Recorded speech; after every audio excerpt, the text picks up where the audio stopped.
Third attempt में UPSC का mains मैं क्लियर कर चुका हूँ। इंटरव्यू होने वाला था बट कोविड की वजह से इंटरव्यू कैंसिल हो गया और वो पोस्टपोन हो गया, अभी होने वाला है। बीपीएससी का जो फर्स्ट अटेम्प्ट मैंने 2018 में दिया था उसमें मेरे को पहली रैंक हासिल हुई है, जिसका रिजल्ट अभी आया है।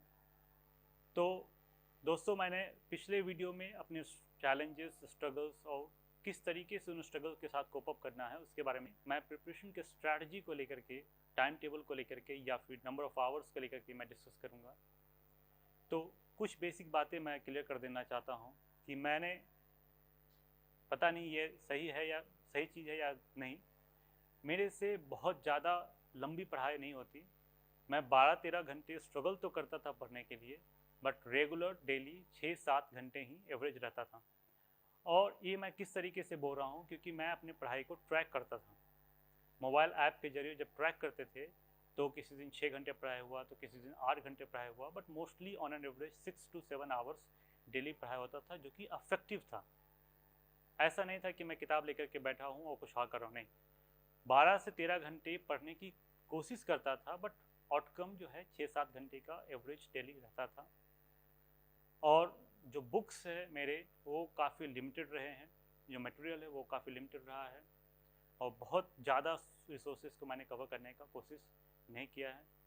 और मेरी कोशिश यही रही है कि जो एग्ज़ाम की रिक्वायरमेंट है उसको समझें और उसके हिसाब से अपना मटेरियल और स्ट्रैटेजी चूज़ करें। तो सबसे पहले मैं बीपीएससी के स्टेज हैं उनके बारे में बताता हूँ कि बीपीएससी में 3 स्टेज हैं। एक तो आपका प्रिलिमिनरी स्टेज हुआ, और प्रीलिम्स में जो क्वालिफाई कर जाते हैं उनको मेंस स्टेज में अपीयर होना होता है, मेंस का रिटन एग्ज़ाम होता है।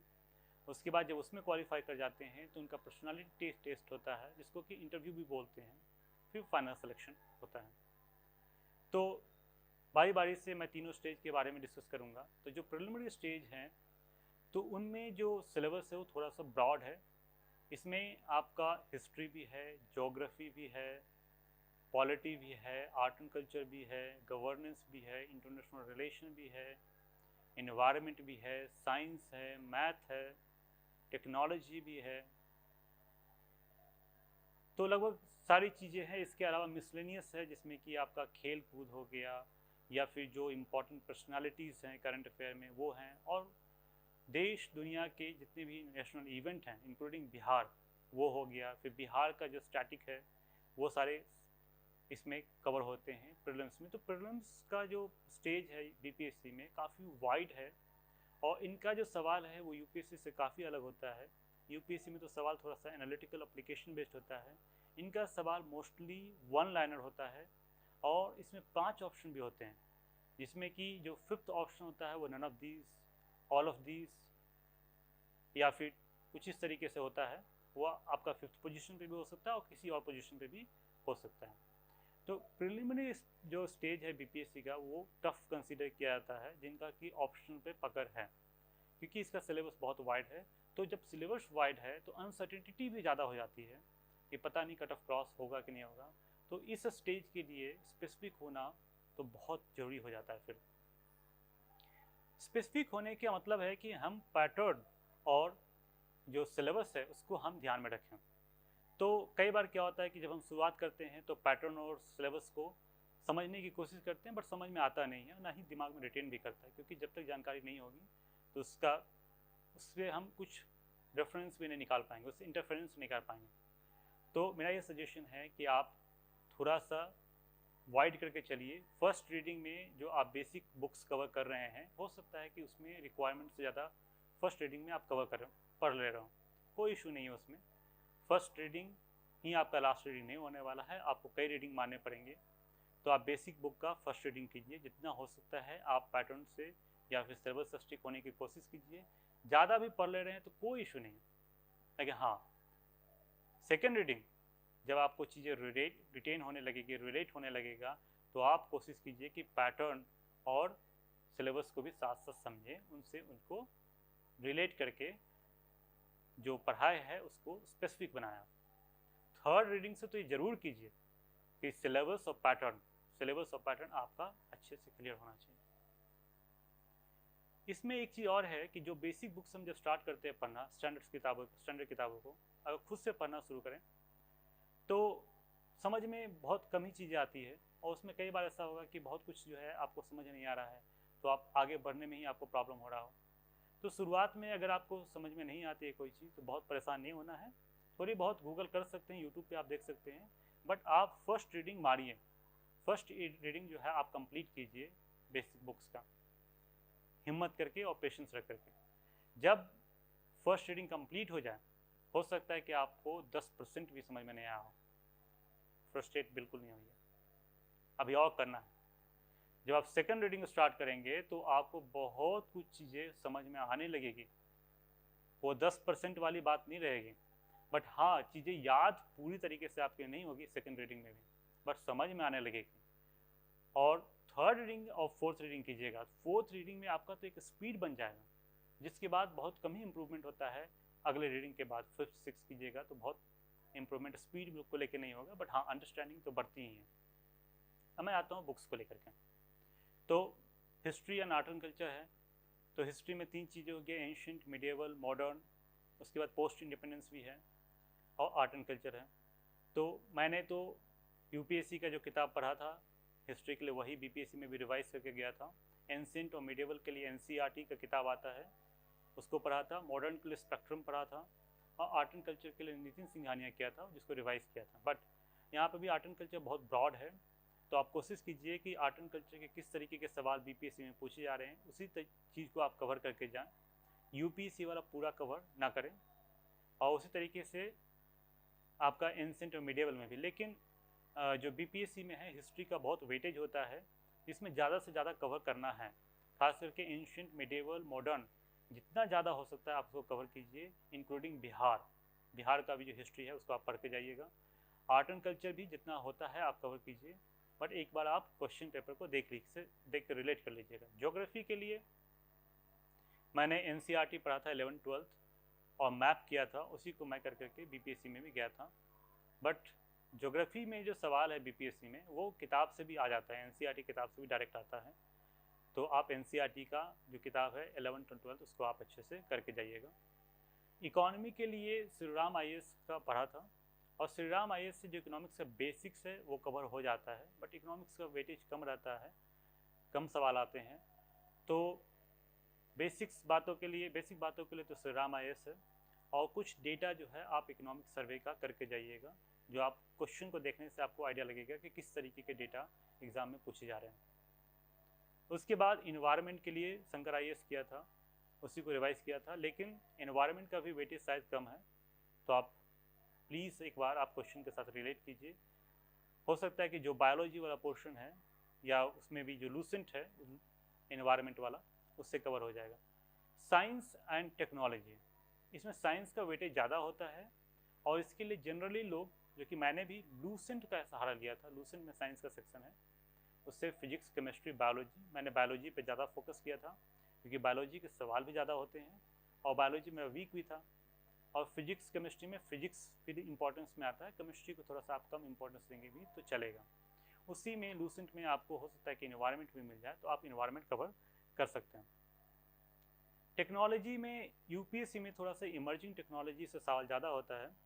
आप इमर्जिंग टेक्नोलॉजी बीपीएससी के लिए भी करना चाहते हैं तो आप मेंस 365 का साइंस एंड टेक वाला पोर्शन होता है, उसको आप कर सकते हैं। उसमें 3-4 साल पहले तक का भी कवर किया रहता है साइंस एंड टेक्नोलॉजी पार्ट, आपको उसमें बीपीएससी के मेंस में भी आपको हेल्प मिलेगा। इंटरनेशनल रिलेशन के लिए आप मेंस 365 का जो कंटेंट आता है आप उसको भी रेफर कर सकते हैं। आप किसी भी एक साल का मेंस 365 कवर कर लेंगे तो आपका बेसिक इंटरनेशनल रिलेशन कवर हो जाएगा, और फिर जब आप बीपीएससी के स्पेसिफिक करंट अफेयर करेंगे तो उससे आपका इंटरनेशनल रिलेशन का करंट अफेयर भी कवर हो जाएगा। अब आती है करंट अफेयर की बात। तो करंट अफेयर आप यूपीएससी वाला मत कीजिएगा, क्योंकि यूपीएससी का क्वेश्चन पूछने का तरीका अलग होता है। बीपीएससी स्पेसिफिक, जिसमें कि 1 लाइनर सवाल ज़्यादा होता है, करंट अफेयर की किताबें आती हैं। और करंट अफेयर तो चूँकि बहुत ब्रॉड है, तो करंट अफेयर हम उतना ही करेंगे जितना कि हो सकता है। आप यूँ समझें कि बेसिक किताबें एक फाउंडेशन है, उससे आपको बहुत सारे मार्क्स मिलेंगे बीपीएससी में, और जो करंट अफेयर है वो सुपर स्ट्रक्चर है, आगे बढ़ने का तरीका है। तो उसमें जितना कवर होता है कवर कीजिए, उसमें बिल्कुल फ्रस्ट्रेट होने का ज़रूरत नहीं है कि हमने करंट अफेयर पूरा का पूरा कवर नहीं किया, क्योंकि पूरा का पूरा करंट अफेयर कहीं एग्जिस्ट करता नहीं। तो करंट अफेयर में जितना हो सकता है करें, उसमें बिल्कुल एंग्जाइटी में आने की ज़रूरत नहीं है। ये आपका प्रिलिमिनरी स्टेज है। आप सारी जो मटेरियल हैं वो कर लेंगे, उसके बाद भी एक अनसर्टिनिटी का एलिमेंट रहेगा, क्योंकि वहाँ पे टिक करते वक्त हो सकता है कि आपसे एरर हो जाए। ये एक अच्छी बात है बीपीएससी में कि आपका नेगेटिव मार्किंग नहीं है, तो आप 150 का 150 सवाल अटेम्प्ट करके आ सकते हैं, और अटेम्प्ट करना भी है। लेकिन हो सकता है कि एरर ज़्यादा हो जाए तो आपके स्कोर कम हो जाए और कट से क्रॉस ना करे, तो उसमें परेशान नहीं होना है। अनसर्टिनिटी का एलिमेंट है, उसको हम्बली एक्सेप्ट करना है और आगे मेहनत करना है, पोलाइटली मेहनत करना है, क्योंकि अनसर्टेनिटी का स्टेज आपका प्रिलिमिनरी स्टेज पे ही नहीं, मेंस और पर्सनालिटी टेस्ट के स्टेज पे भी रहेगा। अब मैं आता हूँ मेंस के स्टेज में। अब मेंस का स्टेज प्रीलिम्स के स्टेज के मुकाबले काफ़ी नैरो हो जाता है। मेंस स्टेज पे आपका 3 पेपर है। एक तो आपका GS1 पेपर है, फिर GS2 पेपर है, और तीसरा पेपर आपका होता है ऑप्शनल सब्जेक्ट। इसमें क्या है कि आपका तीनों पेपर 300 मार्क्स का रहेगा। 300 पेपर 1, 300 मार्क्स से paper 2, and optional paper 300 marks का। तो पेपर 1 की अगर हम बात करें तो पेपर 1 में 3 सेक्शन है। एक तो आपका हिस्ट्री का सेक्शन हुआ, हिस्ट्री एंड कल्चर का सेक्शन हुआ, दूसरा आपका करंट इवेंट का सेक्शन है, और तीसरा आपका स्टैटिस्टिक्स है। पेपर 2 GS पेपर 2 में आपका 3 सेक्शन है। एक तो आपका पॉलिटी एंड गवर्नेंस है, और दूसरा आपका इकोनॉमी एंड ज्योग्राफी है, और तीसरा में आपका साइंस एंड टेक्नोलॉजी है। और ऑप्शनल सब्जेक्ट में आपका ऑप्शनल की सारी चीज़ें होती है, जिसके बारे में हम नेक्स्ट वीडियो में डिस्कस करेंगे। अब यहाँ पे सिलेबस को देखना बहुत इम्पॉर्टेंट है। कई सारे बच्चे मेंस के सिलेबस को नहीं देखते हैं, और वो ब्लाइंडली प्रिपरेशन करते रहते हैं, पढ़ते रहते हैं, जिनसे कि मेंस में परफॉर्मेंस उनका काफ़ी हैम्पर होता है। जैसे कि पेपर 1 GS पेपर 1 की हम बात करें तो हिस्ट्री एंड कल्चर के सवाल के कम से कम पॉइंटर जो है वो फिक्स है। तो जैसे कि आपका ट्रैवल से सवाल आएगा, ट्रैवल में उसमें लिखा हुआ है कि बिरसा मुंडा या फिर आपके और भी जो ट्रैवल लीडर्स के थे। तो मैं क्या करना चाहता हूँ कि वहाँ पे जो पॉइंट हैं उसके बारे में, जो भी पॉइंटर्स हैं वहाँ पे, जो भी टॉपिक मेंशन किया हुआ है, आप उसी के इर्द गिर्द घूमिए। उसमें अगर आपको ज़्यादा नॉलेज इकट्ठा करना है तो आप उसका नॉलेज इकट्ठा कर सकते हैं, स्पेक्ट्रम भी पढ़ सकते हैं, और थोड़ी बहुत गूगल भी कर सकते हैं आप। लेकिन उसमें कुछ ही टॉपिक्स हैं जिस पे कि कवर करना है हिस्ट्री एंड कल्चर में, वो करेंगे आपका बहुत अच्छे से परफॉर्मेंस आएगा पेपर 1 के हिस्ट्री एंड कल्चर वाले सेक्शन में। क्या क्या सिलेबस में है वो आप सिलेबस रेफर करके उस पॉइंट को, टॉपिक को देख सकते हैं। करंट इवेंट में भी, चूंकि मैं बताया कि करंट अफेयर बहुत ब्रॉड होता है, तो इसमें जो ब्रॉड टॉपिक्स हैं, बड़े बड़े जो इश्यूज हैं, चाहे नेशनल इंपॉर्टेंस का हो चाहे इंटरनेशनल इंपॉर्टेंस का हो, आप उसमें 40-50 टॉपिक कर लीजिए, उसको अच्छे से कर लीजिए। आप उसके लिए विजन IAS का मंथली मैगजीन से भी यूज़ कर सकते हैं, या फिर मेंस 365 अगर अवेलेबल है तो उसका भी इस्तेमाल कर सकते हैं। और भी कोचिंग का है, बट मैंने चूँकि विजन IAS से पढ़ा था तो मेरे को उसका ज़्यादा आइडिया है। तो मंथली मैगजीन से भी 40-50 टॉपिक देख सकते हैं, उसको बार बार आप रिवाइज कर लीजिए, तो आपको एक अंडरस्टैंडिंग बन जाएगी, तो करंट इवेंट के सवाल आप कवर कर लेंगे। जो तीसरा सेक्शन है वो बहुत इंपॉर्टेंट है, क्योंकि 300 मार्क्स में से 72 मार्क्स का जो है वो स्टैटिस्टिक्स पूछा जाता है, और वो स्टैटिस्टिक्स बहुत भारी नहीं होता, वो 10th लेवल का ही होता है। लेकिन बहुत सारे लोग जो हैं वो स्टैटिस्टिक्स के सवाल में गलती करते हैं। वो अगर कवर हो जाए तो 72 मार्क्स से 72 मार्क्स बीपीएससी में हासिल हो सकता है GS पेपर 1 में। तो स्टैटिस्टिक्स की पढ़ाई कैसे करनी है, तो उसमें भी यही बात आती है कि आप सिलेबस में देखिए कौन कौन से टॉपिक से स्टैटिस्टिक्स का सवाल पूछा जा रहा है, और उसके लिए आप बेसिक किताबें जो आती है 10th स्टैंडर्ड के नीचे वाली जो किताबें आती है, आप उसको रेफ़र करके आप इम्प्रूव कर सकते हैं। जैसे फॉर एग्जांपल परसेंटेज, रेशियो, और भी जो दूसरी चीज़ें हैं जिसको कि करनी पड़ती है, तो आप उसको कर सकते हैं। ये बहुत इंपॉर्टेंट भी है, क्योंकि आप कोई भी इकोनॉमिक सर्वे वगैरह भी पढ़ेंगे तो अगर ये क्लियर नहीं है तो आप उसको समझ ही नहीं पाएंगे, उससे कुछ इन्फर ही नहीं कर पाएंगे। तो स्टैटिस्टिक्स पे काम करना है अगर आप मेंस की तैयारी कर रहे हैं तो। GS पेपर 2 में आता है पॉलिटी एंड गवर्नेंस। पॉलिटी के लिए तो लक्ष्मीकांत सफाई करेगा, आप लक्ष्मीकांत से आप मेंस के टाइप का एनालिटिकल स्टडी कर लीजिए, तो आपका वो कवर हो जाएगा। उसके बाद भी कुछ कुछ टॉपिक्स मेंशन है वहाँ पे, आप उसको प्रीवियस ईयर के क्वेश्चन को देख करके पता कर सकते हैं किस टॉपिक से सवाल निकल के आ रहा है। For example class and caste से सवाल जनरली पूछा जाता है, जो क्रिमिनलाइजेशन ऑफ पॉलिटिक्स है उससे सवाल आ जाता है, उसके बाद पॉलिटिकल आइडियोलॉजी से भी सवाल आ जाता है, पॉलिटिकल पार्टी से भी सवाल आ जाता है, इलेक्शन से भी सवाल आ जाता है। तो आप प्रीवियस ईयर के क्वेश्चन देख करके वहाँ से टॉपिक्स को सेपरेट कीजिए कि किस किस टॉपिक से जीएस पेपर 2 के पॉलिटी सेक्शन में सवाल पूछे जा रहे हैं। आप उसको गूगल के जरिए भी प्रिपेयर कर सकते हैं।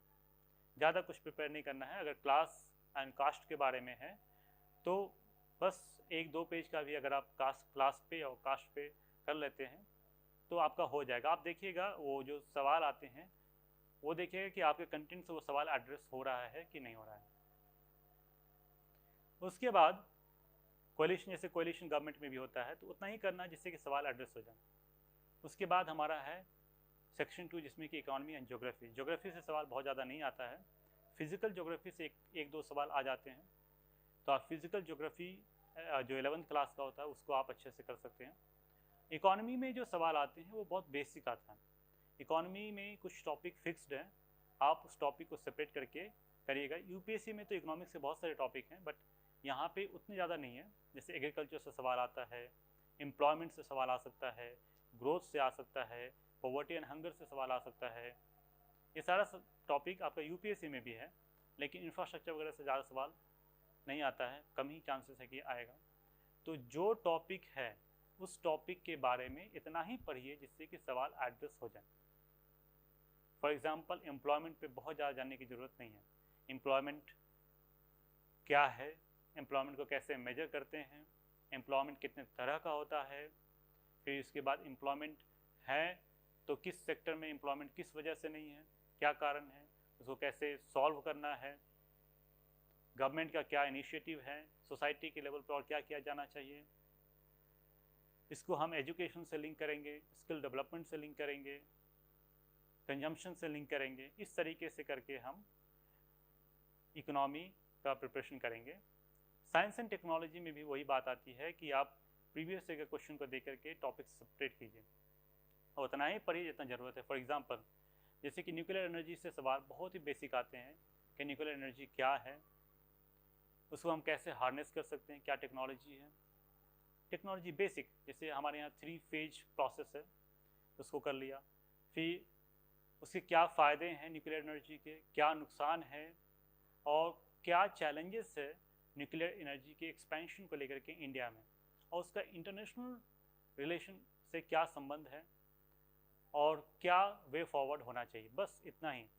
उसमें ऐसा नहीं है कि आप जो टेक्नोलॉजी है उसके बहुत बारीकी में जा रहे हैं, या फिर जैसे 3 फेज प्रोसेस है उसमें पहला फेज है जैसे हेवी वाटर है तो आप उसकी पूरी टेक्नोलॉजी ही समझ रहे हैं, नहीं, उसका बेसिक बातें आपको क्लियर होना चाहिए। मैं बार बार रिपीट कर रहा हूँ कि मेंस स्टेज पे उतना ही पढ़े जितना कि रिक्वायर्ड है। ऑप्शनल को लेके मैं अलग से वीडियो बनाऊंगा, उसमें सारा डिटेल कवर करूंगा। अब इसमें आता है कि इसमें लिखना किस तरीके से है आंसर। तो आंसर को जनरली 32 पेजेस होते हैं, तो 8 क्वेश्चन होते हैं, तो ऑन एन एवरेज 4 पेजेस आपको एक क्वेश्चन पे देना है। तो किस तरीके से आंसर लिखेंगे कि अच्छा आंसर माना जाएगा उसको। तो अच्छा आंसर का तो कोई डेफिनेशन नहीं होता है, लेकिन हाँ आंसर में लिखते वक्त कुछ बातों का बहुत ध्यान रखना है। एक तो जो डिमांड है, जो क्वेश्चन जो डिमांड कर रहा है उसको आप समझिए। एक बार में समझ में नहीं आता, दोबारा पढ़िए, तिबारा पढ़िए और बीच बीच में भी पढ़ते रहिए जब आप आंसर लिख रहे हैं। क्वेश्चन का डिमांड एड्रेस होना चाहिए। क्वेश्चन का जब आप डिमांड एड्रेस करने जा रहे हैं तो सबसे पहले एक आप कुछ इंट्रोडक्टरी लाइन लिखिए, 2 लाइन का, 3 लाइन का। चूँकि 4 पेज में आपको 4 पेजेस में आपको आंसर करना है तो आप 2-3 लाइन का, 3 लाइन का आप इंट्रोडक्शन लिख सकते हैं। और वो इंट्रोडक्शन ऐसा लगना चाहिए कि क्वेश्चन के आंसर को बिगिन कर रहा है, इनिशिएट कर रहा है, और वो आपको आंसर राइटिंग करने से डेवलप होगा। और कंक्लूजन ऐसा होना चाहिए कि जो आपने आर्ग्यूमेंट किया है उसको कंक्लूड कर रहे हैं। कई बार कंक्लूजन इम्पोर्टेंट नहीं होता है तो हम कुछ करंट इवेंट डाल देते हैं या फिर कोई ऑप्टिमिस्टिक एंड डाल देते हैं, वे फॉरवर्ड डाल देते हैं। बहुत परेशान होने की ज़रूरत नहीं है, बट ये है कि कंक्लूजन रियलिस्टिक लगना चाहिए। आर्टिफिशियल आप वहाँ पे कुछ भी ऐड नहीं कर दीजिएगा। फिर इसमें क्या है कि पेजेस चूँकि 4 है एक क्वेश्चन पे, तो हम क्या करेंगे कि थोड़ा सा इलाबोरेट करके आंसर लिखेंगे। यूपीएससी में क्या होता है कि कट शॉर्ट करके पॉइंट वाइज आंसर लिखते हैं, बट यहाँ पे उसी चीज़ को एलाबोरेट करके लिखेंगे तो आसानी से जो है 4 पेजेस में कवर हो जाएगा। यूपीएससी में चूँकि टाइम कम रहता है, स्पेस कम रहता है, तो कुछ पॉइंट मिस भी हो जाता है, तब भी बहुत परेशान होने की बात नहीं होती, क्योंकि मार्क्स भी कम ही होता है, 10 नंबर का सवाल रहता है या फिर 15 मार्क्स का सवाल रहता है। जबकि यहाँ पे आप 300 डिवाइडेड बाई 10 कर दिए तो 8 कीजिए, तो कुछ क्वेश्चन 32 का होता है, तो कुछ क्वेश्चन आई थिंक 36 या 38 का होता है। क्योंकि मार्क्स बहुत ज़्यादा है तो आपको थोड़ा सा ज़्यादा डायमेंशंस कवर करने चाहिए, ज़्यादा पॉइंट्स मेंशन करना चाहिए। एलाब्रेशन में इतना ही होना चाहिए जो कि रियलिस्टिक लगे, ज़्यादा एलाब्रेशन भी नहीं होना चाहिए, और जितना ज़्यादा आप डायमेंशन खोलेंगे आंसर की क्वालिटी उतनी अच्छी मानी जाएगी। जितना आप पॉइंट मेंशन करेंगे आंसर की क्वालिटी उतनी अच्छी रहेगी। बट आप बीच बीच में ज़रूर क्वेश्चन को पढ़ें, क्योंकि क्वेश्चन के कई सब पार्ट्स होते हैं। हम एक पार्ट को आंसर करते हैं, 2 पार्ट को मेंशन करते हैं, कोई पार्ट भूल जाते हैं। मेरे साथ ऐसा हुआ है कि एक पार्ट तो मैंने आंसर ही नहीं किया। तो ऐसा नहीं होना चाहिए, आप पढ़िए। और इसमें एक अच्छी बात यह है कि हो सकता है कि अगर आप एक पार्ट मिस कर गए हैं तो आप 5वीं पेज में भी उसको कवर कर सकते हैं। लेकिन जब हम एक्स्ट्रा चीज़ें लिख देते हैं जो कि रिक्वायर्ड नहीं होता है, तो उससे आंसर की क्वालिटी पर अफेक्ट होता है। ऐसा भी हो सकता है कि आपको किसी का आंसर 3 पेजेस में ही आ रहा है, तो उसमें भी बाइंड अप कर सकते हैं, बट ओवरऑल आप 32 पेजेस कंप्लीट करने का कोशिश कीजिएगा। और इसके लिए बात है कि भाई कितने घंटे पढ़ाई करना चाहिए, तो 6-7 घंटे का आप एवरेज रखिए, प्रतिदिन पढ़ाई करना चाहिए, क्योंकि चीज़ें दिमाग में रिटेन होनी चाहिए। आंसर राइटिंग कितना करना चाहिए, तो ये आंसर राइटिंग कितना करना चाहिए इसका कोई फॉर्मूला नहीं है। जैसे मैंने आंसर राइटिंग बहुत ज़्यादा नहीं किया था, लेकिन मेरे से आंसर राइटिंग हो भी नहीं रहा था। मैं एक क्वेश्चन को मैं इतना टाइम ले रहा था कि मेरे को समझ ही नहीं आ रहा था कि कैसे होगा। और जो मैं बीपीएससी का मेंस दे रहा था 2019 में, उससे 1 महीने पहले तक भी जीएस को लेके इतना ज़्यादा एंग्जाइटी था मेरे अंदर, मुझे समझ ही नहीं आ रहा था कि मेरे से कैसे होगा।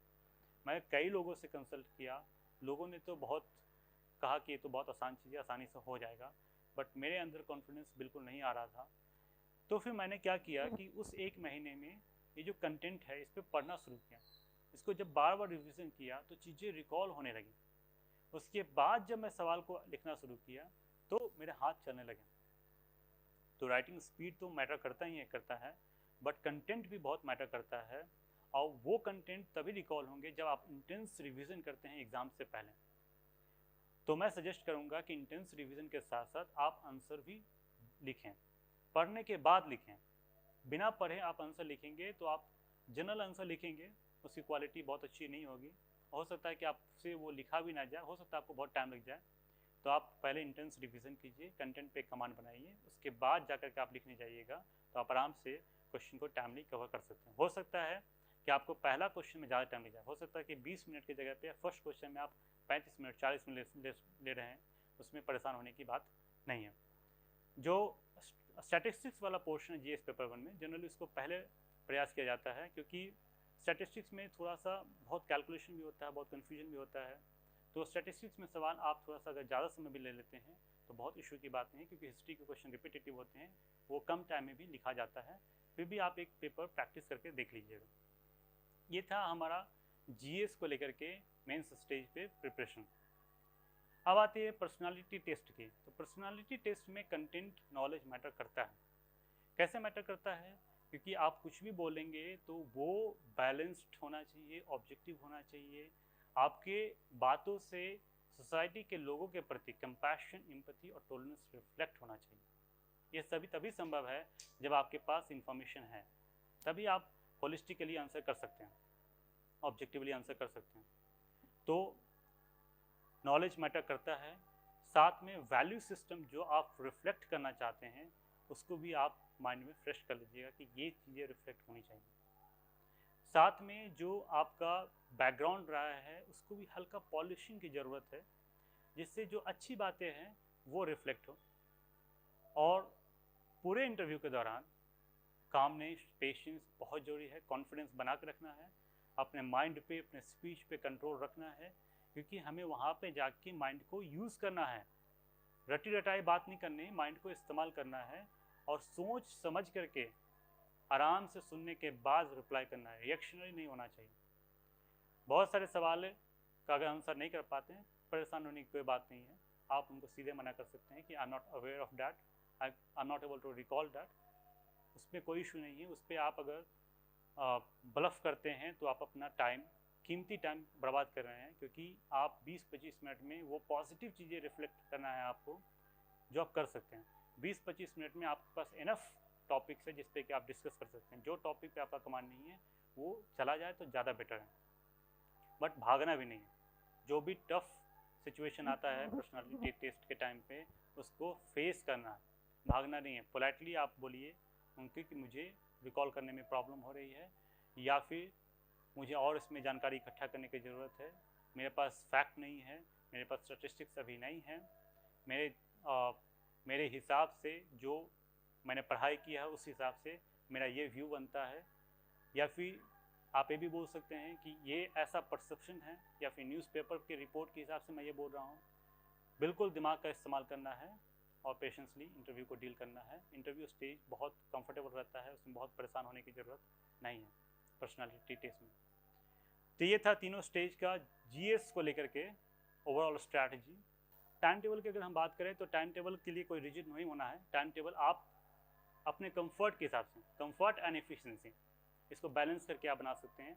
जैसे मेरे से कोई टाइम टेबल फॉलो नहीं हो पाता है, बट ये है कि मैं बैलेंस करके सारी चीज़ों को लेकर चलता हूँ कि चलो आज नहीं हुआ तो कल तो ज़रूर करेंगे, और अगर आज आंसर राइटिंग नहीं हुआ तो कल करेंगे। इस तरीके से टाइम टेबल एक बैलेंस्ड होना चाहिए और ऐसा होना चाहिए जिससे कि इम्पैक्ट पड़े।